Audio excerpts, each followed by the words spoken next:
Hello guys आज की हमारी वीडियो में हम डिस्कस करेंगे कंसीडरेशन की कुछ एक्सेप्शंस के बारे में। हमने अपनी पिछली वीडियो में डिस्कस किया था कि कंसीडरेशन का मतलब क्या होता है और कंसीडरेशन के एसेंशियल वैलिड रूल्स क्या हैं। तो आज की हमारी वीडियो में हम डिस्कस करेंगे कि कंसीडरेशन की एक्सेप्शंस क्या हैं। यह क्वेश्चन एग्जाम में बहुत बार आता है। अगर आप LLB BLLB कर रहे हो बहुत हेल्पफुल आपको होगा। तो गाइज हमने इंडियन कॉन्ट्रैक्ट एक्ट के ऊपर ऑलरेडी बहुत सारी वीडियो बना रखी हैं, फिर चाहे वो प्रपोजल के ऊपर हो, एक्सेप्टेंस के ऊपर हो, फिर चाहे वो कॉन्ट्रैक्ट के ऊपर हो, मीनिंग के ऊपर हो, एसेंशियल एलिमेंट के ऊपर हो।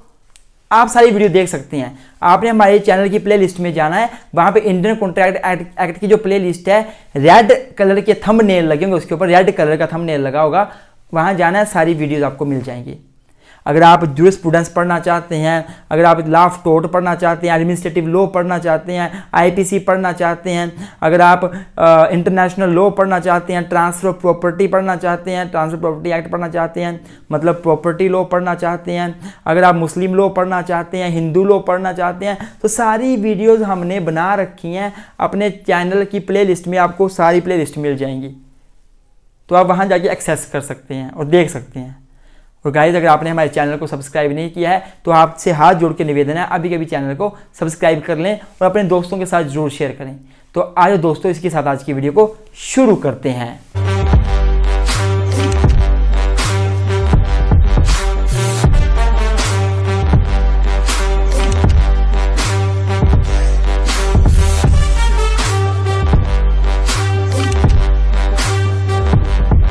तो देखिए गाइस, हमने पढ़ा था सेक्शन 25 में। सेक्शन 25 क्या बोलता था कि an agreement without consideration is void, मतलब हर प्रकार का एग्रीमेंट बिना कंसीडरेशन के अगर बना है तो वो वॉइड हो जाएगा। वॉइड मतलब जीरो हो जाएगा, जिसकी कोई वैल्यू नहीं है। लेकिन इसकी कुछ एक्सेप्शंस भी हैं, अपवाद भी हैं। मतलब ये हुआ कि कुछ एग्रीमेंट अगर बनेंगे बिना कंसीडरेशन के बनेंगे तब भी वो वैलिड हो जाएंगे, चाहे उन एग्रीमेंट में कंसीडरेशन नहीं होगी पर फिर भी वो वैलिड जरूर हो जाएंगे। तो जो एक्सेप्शंस है वो सेक्शन 25 के सब सेक्शन 1 में दे रखी है, 2 में दे रखी है, 25 के सब सेक्शन 3 में दे रखी है। तो पहली एक्सेप्शंस क्या है, वो है नेचुरल लव एंड अफेक्शन, दूसरी पास वॉलंटरी सर्विसेज है, तीसरी टाइम बार डेट है। तो हम 1 बाय 1 डिस्कस करेंगे। सबसे पहले हम डिस्कस करेंगे नेचुरल लव एंड अफेक्शन। तो ये बोलता है कि अगर कोई एक व्यक्ति नेचुरल लव एंड अफेक्शन में, मतलब प्यार मोहब्बत में, नेचुरली वो प्यार करता है, मोहब्बत करता है, उसमें आकर वो राइटिंग में एक एग्रीमेंट बनाता है, जो एग्रीमेंट रजिस्टर्ड भी है और वो बिना कंसीडरेशन के किसी को कोई चीज दे रहा है, तो वो एग्रीमेंट वैलिड माना जाएगा, इवन तो उसमें कंसीडरेशन नहीं है। कंसीडरेशन केवल एक ही पार्ट पे है, क्योंकि हमने पहले पढ़ा था कि एग्रीमेंट 2 पर्सन बनाते हैं, एक A है एक B है, दोनों एग्रीमेंट बनाएंगे मिलकर। तो सेक्शन 25 बोलता है कि दोनों को कंसीडरेशन मिलनी ही चाहिए। अगर किसी एक को कंसीडरेशन मिल रही है, एक को नहीं मिल रही है, तो वो एग्रीमेंट वॉइड हो जाएगा, ये सेक्शन 25 बोलता है। लेकिन कुछ एक्सेप्शंस हैं, अपवाद हैं, जिसमें क्या होगा कि चाहे दोनों एग्रीमेंट बना रहे हैं बंदे, इसमें से केवल एक ही बंदे को कंसीडरेशन मिल रही है, दूसरे को नहीं मिल रही, फिर भी वो एग्रीमेंट वैलिड हो जाएगा।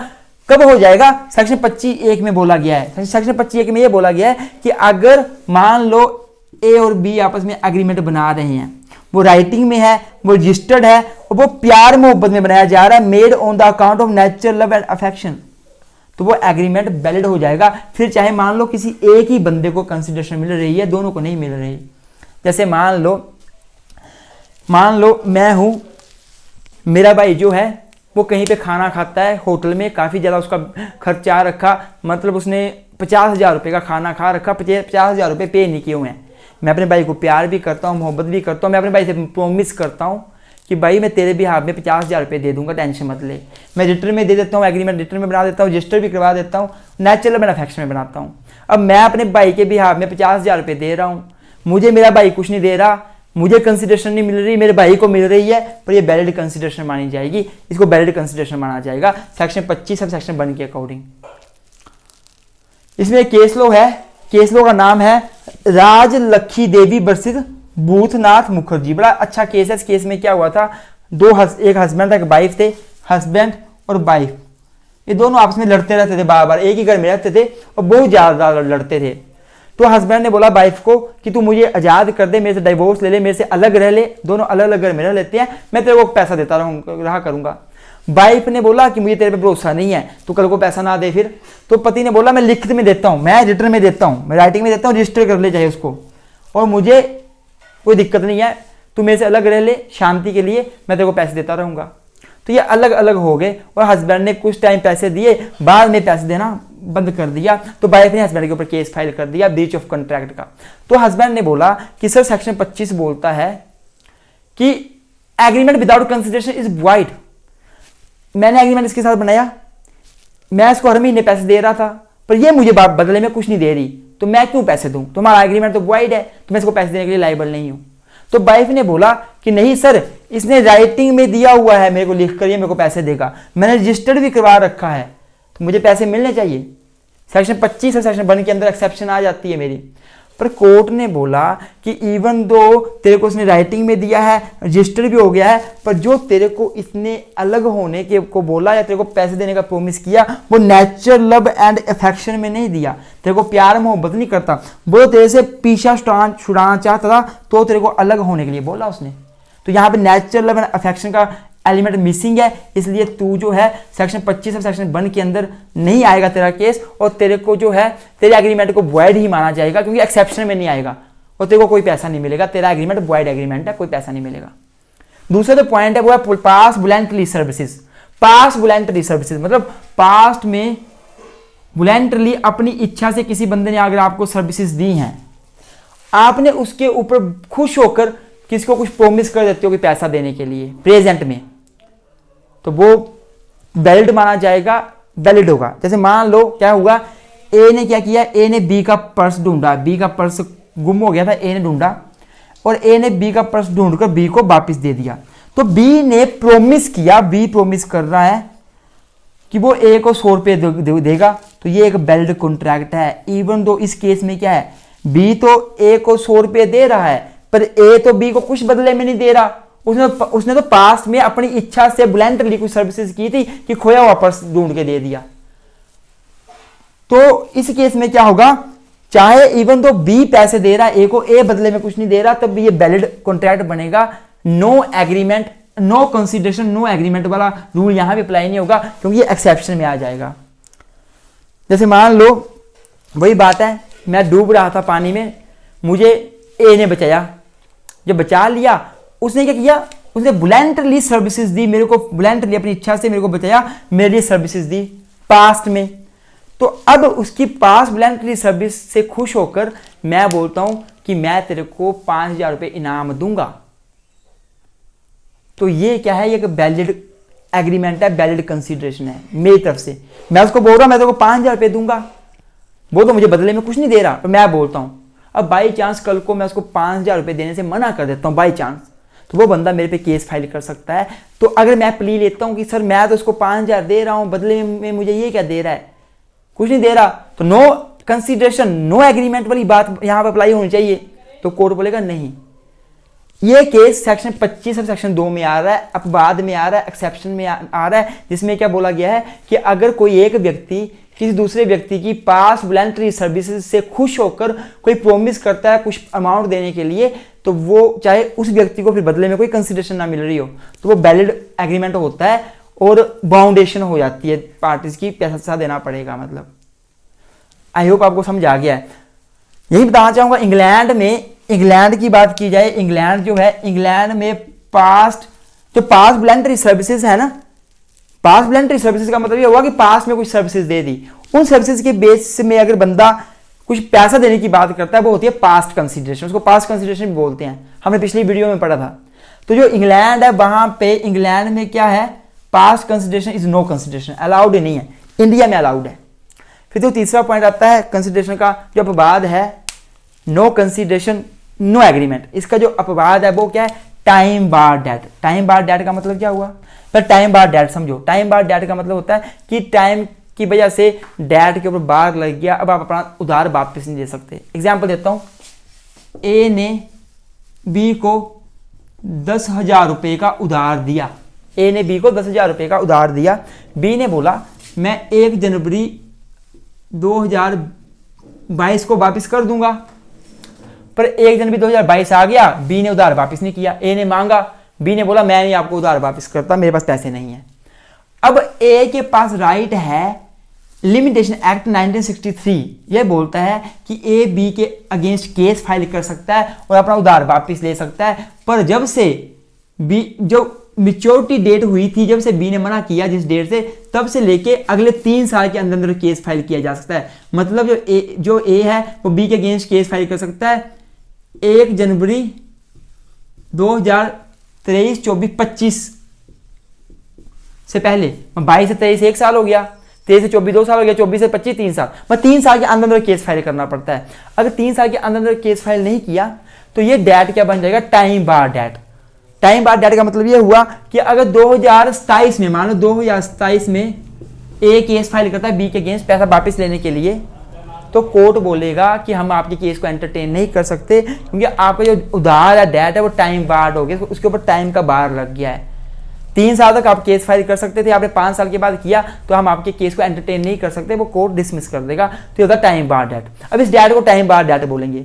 अगर मान लो 2027 में ए का केस कोर्ट ने डिसमिस कर दिया, पर बी को 10,000 रुपए तो ए ने दिए थे ना कोई माड़े वक्त पे, तो बी को ए के ऊपर तरस आ गया। बी ने बोला यार मेरे पास पैसे आए हुए हैं कहीं से, तो मैं ए के पैसे वापस कर दूंगा। तो बी जो है वो ए के पास गया 2027 के दौरान, और बी ने ए को बोला कि भाई तूने मेरे को 10,000 रुपए दिए थे, बड़ी जरूरत थी मुझे उस टाइम पे, आज मेरे पास पैसे हैं, मैं तेरे पैसे वापस कर दूंगा।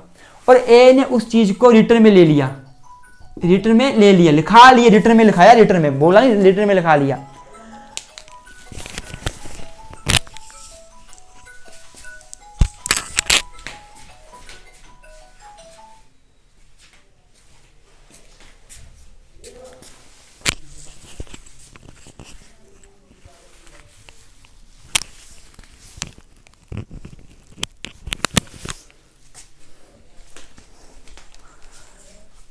तो ए ने क्या किया, बी से रिटर्न में लिखा लिया कि तू मेरे को मेरे पैसे देगा। तो फिर अब मान लो कल को बी मुकरने की कोशिश करता है कि मैं ए को पैसे नहीं दूंगा क्योंकि मैं ए को पैसे दे रहा हूं, ए बदले में मुझे क्या दे रहा है। हाँ पहले उसने उधार दिया था, पर वो डेट तो टाइम बार डेट हो गया, लो कानून भी उसको नहीं एनफोर्स करवा रहा।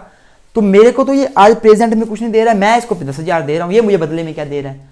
तो अगर बी मुकर जाता है और बोलता है कि नो कंसिडरेशन नो एग्रीमेंट, वो मुझे कोई कंसिडरेशन नहीं दे रहा है आज के टाइम पे, तो मैं क्यों दूं, तो मेरा एग्रीमेंट वॉइड है। ऐसा नहीं होगा। अगर वो रिटर्न में हो गया है, लिख लिया गया है, तो बी को फिर ए को पैसे देने ही पड़ेंगे। सेक्शन 25 और सेक्शन 3 बोलता है टाइम बार डेट की बात, इसके अंडर देने पड़ेंगे। तो क्या मतलब है, if a promise is made in writing, writing में प्रोमिस बनाया जा रहा है to pay time bar debt, it is valid, तो ये वैलिड हो जाएगा।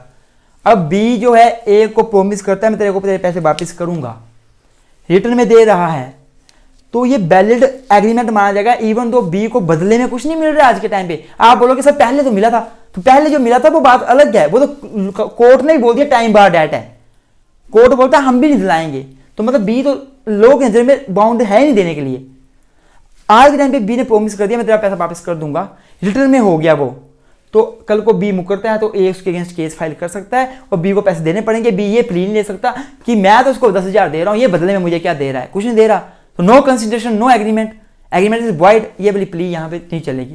तो ये हो गए 3 पॉइंट जो सेक्शन 25 में बोले गए हैं जो कंसिडरेशन की एक्सेप्शंस हैं। इसके सिवा कुछ और भी हैं, अदर्स ये लिखी है मैंने पहले की, अदर एजेंसी। सेक्शन 85 बोलता है कि एजेंसी क्रिएट करने के लिए, कॉन्ट्रैक्ट ऑफ एजेंसी में सेक्शन 185 ये बोलता है there is no need of consideration for creating the agency, agency create करने के लिए कंसिडरेशन की कोई जरूरत नहीं होती। तो एक पॉइंट ये आपने याद रखना है। दूसरा गारंटी, सेक्शन 127 है, वे बोलता है कि अगर गारंटी कोई बंदा दे रहा है तो उसके अगर उसको बदले में कोई कंसिडरेशन नहीं मिल रही, कोई बात नहीं, वो गारंटी वैलिड हो जाएगी, कॉन्ट्रैक्ट वैलिड हो जाएगा। जैसे मान लो मैं बैंक में जाता हूँ लोन लेने के लिए 1 करोड़ रुपया, बैंक वाले बोलते हैं कि अगर आपने लोन लेना है 1 करोड़ रुपया तो लो विद ट्विंस जो है मुकेश सर, जो है लो विद ट्विंस के मुकेश सर, उनकी गारंटी दिलवा दो। फिर मैं मुकेश सर के पास जाता हूँ कि मेरे को 1 करोड़ रुपया लोन लेना है, प्लीज़ सर आप गारंटी दे दो। तो मुकेश सर बोलते हैं कोई बात नहीं मैं गारंटी दे देता हूँ बैंक को, तो मुकेश सर गारंटी दे देते हैं बैंक वाले को। तो बैंक वाला क्या हो गया, वो हो गया क्रेडिटर, मैं कौन हो गया, मैं डेटर हो गया, और मुकेश सर क्या हो गए, वो ग्रंटर हो गए, श्योरिटी हो गए वो ग्रंटर। ग्रंटर की ये रिस्पॉन्सिबिलिटी होती है कि अगर मैं पैसे नहीं दूंगा बैंक वालों को वापस तो मुकेश सर को देने पड़ेंगे, गारंटी जिन्होंने दी है। अब देखो मुझे बैंक वाले क्या दे रहे हैं, लोन दे रहे हैं, मुझे कंसिडरेशन क्या मिल रही है, लोन मिल रहा है, पैसा मिल रहा है। बैंक वालों को मेरे से इंटरेस्ट मिलेगा, उनको भी कंसिडरेशन मिल रही है, मिल रही है, पर मुकेश सर को कुछ नहीं मिल रहा, पर फिर भी उनकी गारंटी वैलिड गारंटी है। गारंटी के केस में भी कंसिडरेशन की जरूरत नहीं होती, सेक्शन 127 बोलता है। तीसरी बात क्या, कंप्लीटेड गिफ्ट। कंप्लीटेड गिफ्ट के केस में भी कंसिडरेशन की जरूरत नहीं होती। जैसे मैं मुकेश सर के लिए मोबाइल फोन लेके आता हूँ, गिफ्ट देना चाहता हूँ और मैंने उनको दे दिया, हैंड ओवर कर दिया, ये हो गया कंप्लीटेड गिफ्ट। तो मुझे मुकेश सर ने कोई पैसा नहीं दिया, पर ये एक वैलिड एग्रीमेंट बनेगा हमारा, ये वैलिड रहेगा। कंसिडरेशन चाहे मुझे नहीं मिली है, कुछ भी मुकेश सर को ही मिली है, फिर ये वैलिड होगा। कंप्लीटेड गिफ्ट के केस में भी नो कंसिडरेशन नो एग्रीमेंट वाला रूल अप्लाई नहीं होता। और लास्ट आता है चैरिटी। अगर आप चैरिटी करते हो, फ्री में चैरिटी करते हो, आप किसी मंदिर में जाते हो और कुछ दान पात्र दान दे देते हो, चैरिटी करने का प्रॉमिस कर देते हो, आपको बदले में कुछ नहीं मिल रहा, आप दे रहे हो पैसा, आप प्रॉमिस कर रहे हो, तब भी आपके द्वारा किया गया प्रॉमिस चैरिटी को लेकर अगर आप करते हो तो वो वैलिड प्रॉमिस माना जाएगा, वैलिड कंसिडरेशन मानी जाएगी। मतलब चाहे उस तरफ से आपको कंसिडरेशन नहीं मिल रही है, वो वैलिड एग्रीमेंट माना जाएगा, आप बाउंड हो वो देने के लिए। कल को आप नहीं देते हो तो मंदिर वाले आपके ऊपर केस फाइल कर सकती हैं और आप ये प्ली नहीं ले पाओगे कि सर मैं तो दे रहा हूँ पैसा चैरिटी में, पर वो मुझे बदले में क्या दे रहे हैं, तो मुझे तो कुछ कंसिडरेशन मिल नहीं रही, तो मुझे नहीं मिल रही, तो नो कंसिडरेशन नो एग्रीमेंट होता है। Consideration agreement without consideration void होता है, तो मेरा एग्रीमेंट तो वॉइड हुआ, जीरो हुआ, जिसकी वैल्यू नहीं है। कोर्ट बोलेगा नहीं, चैरिटी के केस में कंसिडरेशन की जरूरत नहीं पड़ती, एग्रीमेंट वैलिड ही रहता है। तो ये हमने सारे एक्सेप्शंस पढ़ लिए, आई होप आपको पता लग गया होगा। अगर मैं बात करूँ इसकी, यहाँ पे आप एक केस लो लिख सकते हो, आप देख लेना केस लो नेट में, केदारनाथ वर्सेस गोरी मोहम्मद, चैरिटी वाले पॉइंट में केदारनाथ वर्सेस गोरी मोहम्मद का केस देख लेना, बड़ा इजी है, आपको लग जाएगा पता। तो गाइज अगर आप हमारे से नोट्स लेना चाहते हैं, ये जो हम पढ़ा रहे हैं इंडियन कॉन्ट्रैक्ट एक्ट, इसके आप नोट्स लेना चाहते हैं इजी लैंग्वेज में, सिंपल साधारण भाषा में, तो आप हमारे व्हाट्सएप नंबर पर मैसेज करें 9816492276, मैसेज करें, आपको नोट्स मिल जाएंगे, इजी भाषा में नोट्स बने हुए हैं। और अगर आप हमारे साथ जुड़ना चाहते हैं, हम पेड लेक्चर लेते हैं, पेड वीडियोस लेते हैं, CRPC, Indian evidence act, IPC, international law, बहुत सारे लेक्चर हमारे पेड चले हुए हैं, रेगुलर लेक्चर चलते हैं हमारे, आप उस वो भी हमारे से परचेज कर सकते हैं, हमारे साथ जुड़ सकते हैं, लाइव क्लासेस ज्वाइन कर सकते हैं। हम जो है LLB BLLB के लिए एग्ज़ाम की तैयारी करवाते हैं, हम लोग जुडिशरी की तैयारी का बैच भी बड़ी जल्दी शुरू करने वाले हैं। तो ये हमारा व्हाट्सएप नंबर है, आप ज्वाइन कर सकते हैं। थैंक यू सो मच, मिलते हैं किसी नई वीडियो में।